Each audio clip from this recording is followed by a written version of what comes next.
음식을 해도 적당한 양이 있죠. 살아가면서 적절한 때, 적시가 있음을 잘 압니다. 전도서 3장 1절에 범사가 기한이 있고 천하만사가 다 때가 있다고 말합니다. 그러면서 2절부터 14상 28가지의 때를 언급합니다. 2절의 출발이 날 때가 있고 죽을 때가 있으며 8절 마지막이 전쟁할 때가 있고 평화할 때가 있느니라. 그렇게 말하고 바로 뒤에 일하는 자의 수고가 무슨 유익이 있는지 묻습니다. 때를 분별하고 어느 시점에 해야 할 건지 또 언제 멈춰야 할지 이것을 아는 것이 지혜입니다. 그런 면에서 적시라고 생각하는 때가 사람마다 다름을 알 수 있습니다. 그래서 조금 더 우유부단한 사람도 있고 조급한 사람도 있음을 봅니다. 다 다릅니다. 그런데 우리는 때가 있다는 사실을 알면서도 그 때를 미리 알고 싶어서 조급증을 느끼기도 합니다. 물론 미리 알아서 알고 싶은 그때에 알아서 좋은 점은 있지만 어떤 때에는 몰라서 좋을 때도 있습니다. 시점을 알면 실수가 많이 줄어들 것입니다. 하지만 모르는 것이 자신을 위해 더 좋을 수도 있습니다. 내가 모르기 때문에 모든 것을 아시는 전능하신 하나님께 의지할 수 있기 때문입니다. 내가 조금이라도 더 안다, 더 가졌다, 더 높은 지위에 있다고 생각하면 다른 사람들을 무시하듯이 또 나가서 하나님을 무시할 수 있기 때문에 모르는 것이 더 좋을 수도 있습니다. 눈이 있다고 보는 것도 아니고 귀가 있다고 들리는 것이 아닙니다. 사람들은 보이는 대로 믿는다고 이야기하지만 보이는 대로 절대로 안 믿거든요. 믿는 대로 보는 거죠. 차라리 시각장애인이고 청각장애인이어서 하나님을 모른다고 하면 변명할 것이라도 있지만 다 정상인데 듣지 못하고 보지 못하면 할 말이 없는 것입니다. 알고 모르고를 떠나서 단지 우리가 아는 것은 오늘도 우리가 고백하는 것은 은혜가 풍성하신 하나님이 세상을 주관하시고 또 내 인생을 인도하신다는 사실입니다. 아멘입니다. 하나님이 함께 하십니다. 요한복음 16장 본문입니다. 몇 주 전에도 나누었지만 14장에서 16장까지 그 내용이 다락방 설교이고 또 17장이 마지막 기도지요. 예수님이 십자가에 달리시기 전날 밤에 행한 마지막 설교입니다. 오늘 본문 바로 앞에는 예수님이 가시면 성령님이 오실 것이라는 말씀을 하시고 오늘 계속해서 성령님의 오심에 대해서 말씀하십니다. 또 이어서 본문 뒤에는 잠시 동안 나를 보지 못하지만 다시 보게 될 것이라고 말씀하십니다. 부활 이유를 말씀하신 것입니다. 이 고별 설교의 핵심은 하나님과 예수님 그리고 제자들과의 친밀한 관계에 대해서 먼저 알려주십니다.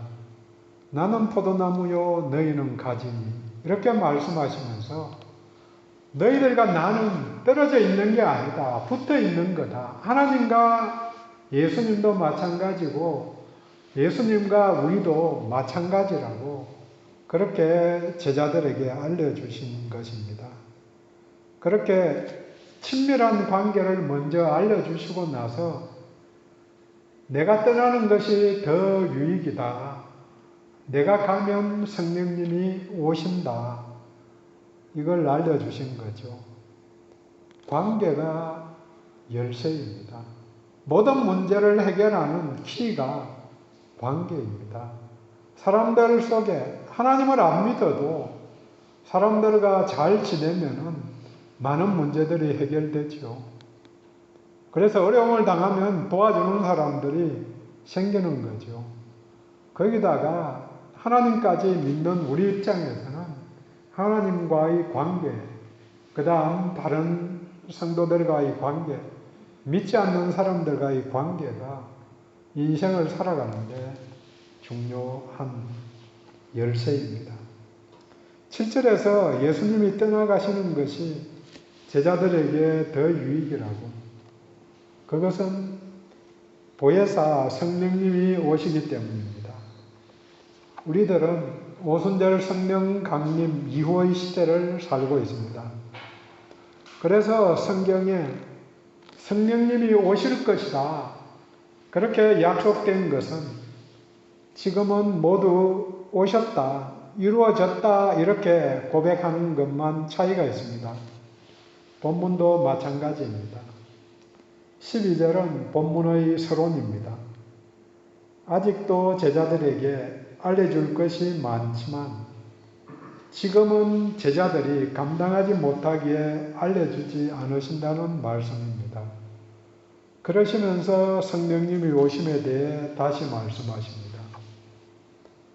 여기서 감당한다는 말은 무거운 짐을 견뎌 나간다는 의미입니다. 누구나 무거운 짐을 지고 살아갑니다. 삶의 무게가 무겁습니다. 그리고 각자 감당해야 할 삶의 무게가 있습니다. 수고하고 무거운 짐정자들아 다 내게로 오라고 말씀하시면서 내가 대신 져주겠다고 말씀하신 것은 아니거든요. 그 짐은 그대로 있는데 예수님이 동행해 주시니까, 같이 져 주시니까 내 짐이 가벼워질 따름이지 없어지지 않는 거죠. 그런데 본문에서 감당하지 못한다는 것은 무게에 짓눌려서 일어서지 못하고 쓰러진다는 말입니다. 그러니까 본문은 감당할 수 없는 짐은 주지 않는다는 말씀과 연결이 됩니다. 잘 아는 고린도전서 10장 13절 말씀입니다. 사람이 감당할 시험 밖에는 너희가 당한 것이 없나니 오직 하나님은 미쁘사 너희가 감당하지 못할 시험 당함을 허락하지 아니하시고 시험 당할 즈음에 또한 피할 길을 내사 너희로 능히 감당하게 하시느니라. 살아가면서 이런 믿음, 감당할 만한 어려움, 시험밖에 없다는 말씀이 우리를 끝까지 견딜 수 있게 도와줍니다.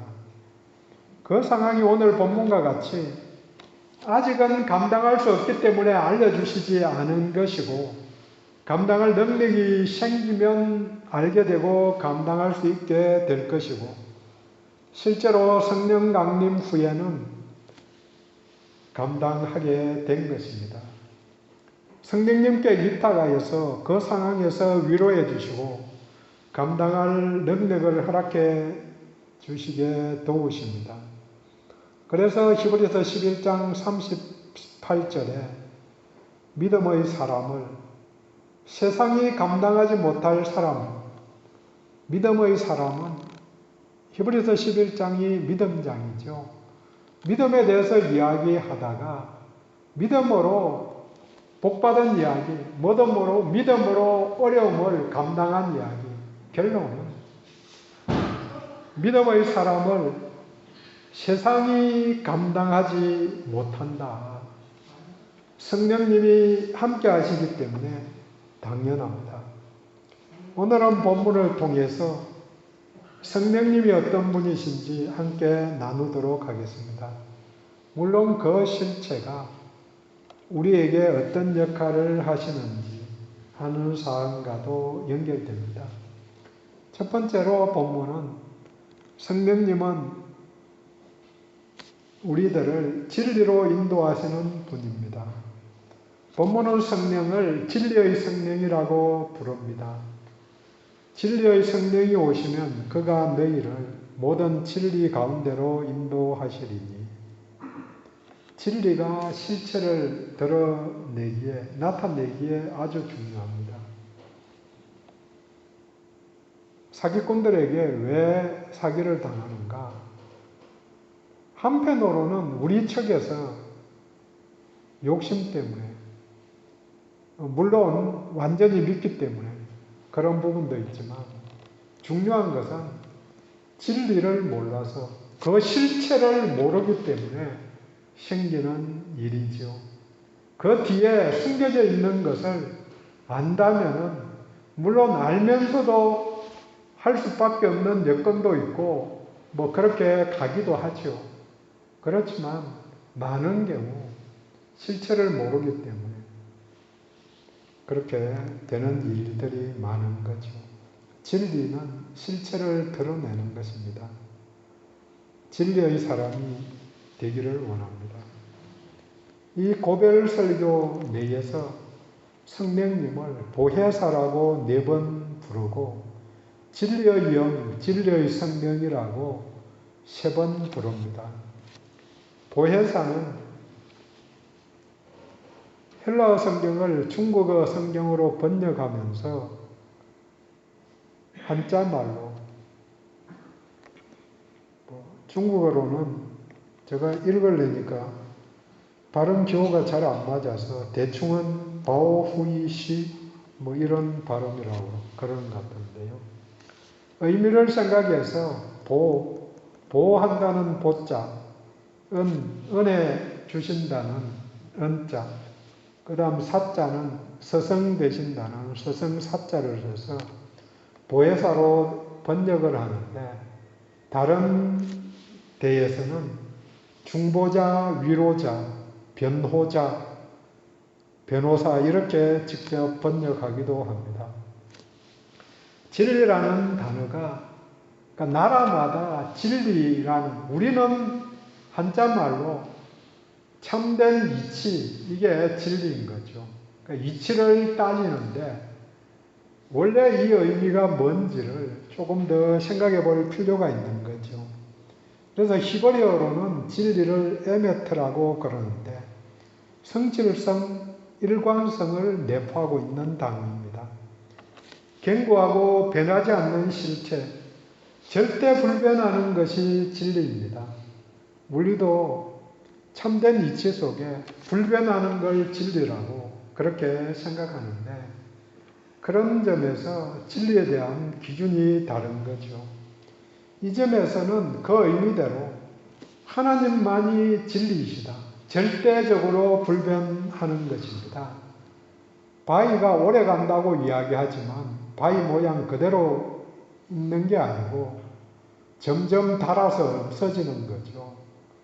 뭐 1000년 가다가 안 되면 10,000년 가고, 10,000년 가다가 안 되면 비바람에 깎이고 닳아지고, 사람들도 원래 고집을 그대로 갖고 있는 것도 아니고 가다가 네모난 모양이 점점 둥그러지게 되어 있는 거죠. 하나님만이 절대 진리입니다. 모든 사물과 생각과 사람에 속한 것은 끊임없이 변하기 때문에 진리가 될 수 없습니다. 하나님만이 불변하시는 진리입니다. 그래서 진리를 안다는 말은 불변하시는 하나님을 안다는 말입니다. 그래서 예수님이 내가 진리다고 선언하신 것입니다. 이 선언과 연결해서 본문이 성령이 진리 가운데로 인도하신다는 것은 예수께 인도한다. 예수를 알 수 있게 인도하신다는 의미입니다. 그리고 신약 성경인 헬라어로 쓰여진 진리라는 단어는 잊어버린, 망각에서 탈피하는 것, 감추인 것이 드러나는 것입니다. 이 점에서 감추인 것이 드러나는 것, 실체를 분명하게 알게 되는 것이 진리라는 거죠. 진리 가운데로 인도하신다는 의미가 은폐된 것, 보이지 않는 하나님께로 인도하신다는 의미입니다. 골로새서 1장 15절에 보이지 않는 하나님의 형상이신 예수를 통하여 하나님을 드러내셨다고, 보이지 않는 실체를 보여주신 것, 이게 진리입니다. 진리 안에 거해야 합니다. 그러려면, 진리 안에 계속적으로 거하려면 성령님의 인도함을 받아야 합니다. 성령 안에 있어야 합니다. 요한복음 8장 31절에서 말합니다. 진리를 알지니 진리가 너희를 자유롭게 하리라. 장님에게는 인도자가 없으면 자유가 없습니다. 모두 자유인이라고 착각하지만 매여 있는 것들이 굉장히 많이 있습니다. 어떤 사람들은 과거에 매여서 미래를 바라보지 못하는 사람들, 어떤 사람들은 또 다른 문제가 짐이 되어서 거기에 매여 있는 거죠. 그 매인 것이 어떤 때에는 느슨하지만 많은 경우 우리를 세상의 인습, 사고, 세상 가치관에서 벗어나지 못하게 만드는 것입니다. 오직 성령님이 진리로 우리를 인도해 주십니다. 그분을 의지해야 합니다. 두 번째로 성령님은 장래 일을 알려주십니다. 13절 뒤쪽에 장래 일을 너희에게 알리시겠습니다. 첫 번째로 이 장래 일은 바로 앞에 언급된 심판과 연결됩니다. 읽지는 않았지만 바로 앞에 있는 8절에 그가 와서 죄에 대하여, 의에 대하여, 심판에 대하여 세상을 책망하시리라. 죄는 책망하시는 게 당연한 거고, 두 번째 의에 대하여라는 것은 부활승천하셔 의가 되시는 예수를 모르니까 책망을 받게 될 것이고, 세상의 권세자들이 이미 심판받았다는 것을 모르니까 책망을 받게 될 것이라고 말씀하십니다. 예수를 모르면은 심판을 받는다 하는 것을 설명한 것입니다. 물론 그 앞에 말씀하신 대로 그가 스스로 말하지 않고 오직 들은 것을 말하기에 성령님은 예수가 하신 말씀을 다시 전달하고 깨닫게 해 주십니다. 이것이 성자와 성령의 관계를 알려줍니다. 진리의 기준이 예수 그리스도로부터 위임받은 것들 말씀드립니다. 철저히 예수가 이룬 것을 사람들이 적용할 수 있게 도우시는 분이 성령님입니다. 주보 뒤에 삼위일체에 대한 두 개의 그림이 있습니다. 왼쪽에 있는 그림은 제목이 본체적 삼위일체 이렇게 적혀 있습니다. 내재적 삼위일체라고도 말합니다. 우리가 잘 아는 신앙 고백을 완벽하지는 않지만 그림으로 표현한 것입니다. 성부, 성자, 성령 세 분이 본체적으로 신분과 인격, 능력에 있어서 동일하시다. 이퀄, 같다, 동일한 능력을 소유하고 계시다. 그렇지만 동일한 분이 아니다. 하나님이 예수님으로 나타나고 예수님이 성령님으로 나타난 그런 상황이 아니라는 거죠. 다른 세 분. 그런데 오른쪽 그림은 사역에 대한 세 분의 위상을 표현한 것입니다. 세상을 다스리는 사역에 대한 사역적 삼위일체 이렇게 표현했는데 경세적 삼위일체 이렇게도 말합니다. 사역. 특별히 구원 사역에는 성부 하나님의 주도하에 예수님이 종속적으로 순종하시고 성령님은 성부와 성자에 종속하여 그분들의 영광을 드러낸다는 그림입니다. 정리해서 다르게 표현하면 성부 하나님이 계획하시고 성자 하나님이 실천하시고 성령 하나님이 사람들에게 적용시키십니다.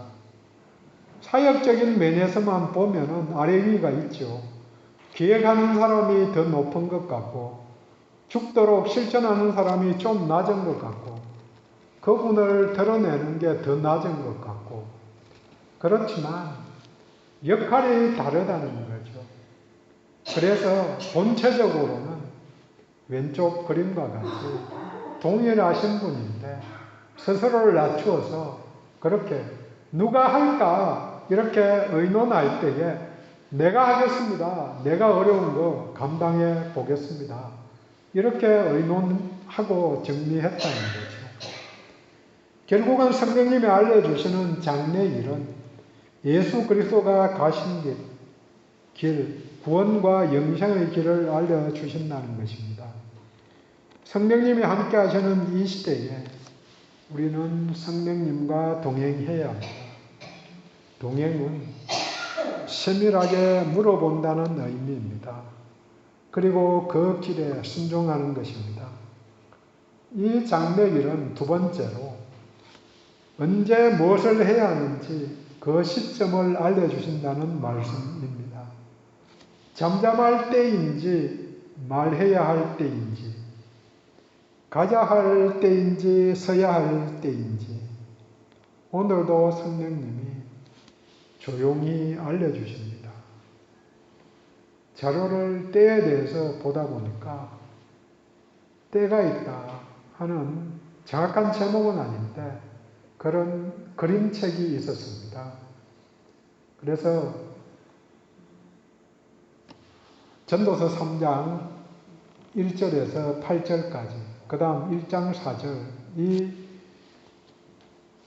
9절 10절 말씀만 갖고 그림을 화가가 자기가 그림을 다양한 시대의 다양한 화풍으로 그림들을 쭉 그려놓은 걸 보면서 제가 그 자료들을 받아서 참 그림책 괜찮네. 사면은 10,000원 정도. 때가 있다 하는 걸 알려주시는데 다시 한번 때에 대해서 생각해 보았습니다. 오늘도 성령님은 조용히 알려주십니다. 어느 때에는 아직 알 필요가 없구나 말씀하시며 기다리게 하시고 어느 때에는 달려가게 신발끈을 매라고 말씀하십니다. 한 걸음씩 물어가면서 기도하면서 가야 합니다. 세 주 전에 나눈 바와 같이 우리 하나님은 전체 여정을 알려주시지 않으십니다. 이해하지 못하고 본문 내용에 따르면 감당할 수 없을 수도 있기 때문에 바로 앞의 일만 알려주시는 거죠. 우리는 성령님이 바울이 가는 길을 2번씩이나 막으면서 유럽으로 인도하신 것을 압니다. 그분의 인도에 따라가면 그분 의지 안에서, 의도 안에서 승리하게 됩니다. 우리가 잘 사는, 풍성하게, 만족하게, 풍요롭게 사는 그런 승리가 아니고 하나님의 뜻을 이루는 그런 승리를 우리가 이루어 갑니다. 전도서 8장 7절에 사람이 장래 일을 알지 못하나니 장래 일을 가르칠 자가 누구이랴. 사람들 중에는 없는 것이 당연합니다. 물론 하나님이 아시지만 그것을 드러내시는 것, 계시해 주는 것은 또 다른 면입니다. 마지막으로 성령님은 예수님의 영광을 드러내신다고 본문에 나옵니다. 14절에 그가 내 영광을 나타내리니 내 것을 가지고 너희에게 알리겠습니다. 15절 말미에 그가 내 것을 가지고 너희에게 알리시리라 하고 반복해서 말씀하십니다. 영광을 나타내시어 영광이 있으신 분으로 인정을 받는 것은 존재의 실체를 인정받고 명예롭게 되는 길입니다. 아버지가 아버지로 인정을 받는 것이 당연하지만 그게 명예롭게 하는 것이고 그렇지 않은 것은 불명입니다. 아버지께 아들이 명예와 영광을 돌리는 것은 아버지의 말씀에 순종하는 것입니다. 순종하지 않으면 무시하는 것이고 수치스럽게 한 것입니다. 탕자의 비유에서 둘째 아들이 집 나간 것, 아버지를 수치스럽게 한 거라는 거죠.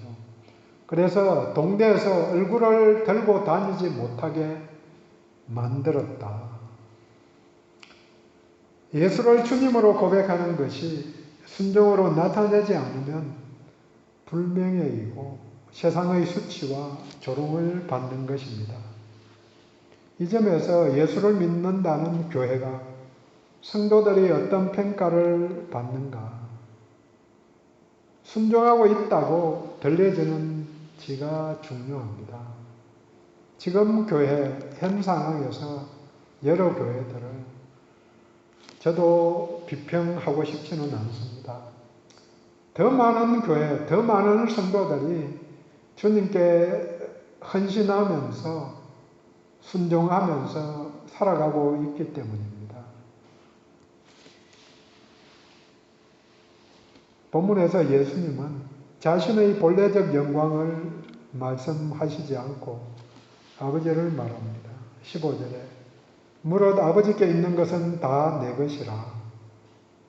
그러니까 내 것은 없고 다 아버지 것인데 자신의 것이라고 말한 것입니다. 결국 사역에 있어서 성령님은 아들을 드러내고 아들은 아버지를 드러내어서 최종적으로 아버지가 영광을 받고 아들이 영광을 받고 성령님이 영광을 받으시는 구조가 됩니다. 삼위 각 위의 하나님께 개별적으로 영광을 돌리는 것이 당연하지만 그분이 드러내시려는 분께 영광을 돌리는 것도 당연합니다. 이렇게 사역에 협력하여 사람들을 구원하시려는 하나님의 의지가 대단한 것입니다. 아버지께 예배드림으로 영광을 돌리는 일은 아들 예수 그리스도를 믿고 따름으로 이루어집니다. 또 이 길은 성령님의 도우심으로 이루어져 갑니다. 이렇게 연결됨을 알고 적용할 때에 힘든 일도 감당할 수 있게 됩니다. 그래서 어디에 초점을 두고 말하느냐에 따라 강조점이 달라지기는 하지만 연결되는 분이기 때문에 직접적으로 해당되시는 분께 영광을 돌리고 순종하는 것도 필요합니다. 정리합니다. 성령님을 잘 알아야 합니다. 하나됨은 예수를 알고 예수 안에 있어야 한다고 들었습니다. 세상에서 주어지는 일들을 감당하기 위해서는 성령님을 알고 의지해야 합니다. 우리 성령님은 진리의 영이십니다. 진리 가운데로 우리를 인도해 주십니다. 그리고 장래 일을 알려주시는 분입니다. 그 그러니까 궁금할수록 물어보고 순종해야 합니다. 마지막으로 예수의 영광을 드러내는 분입니다. 오늘도 나를 통해서, 우리들을 통해서 예수님의 영광이 드러나기를 요청해야 합니다. 기도합니다.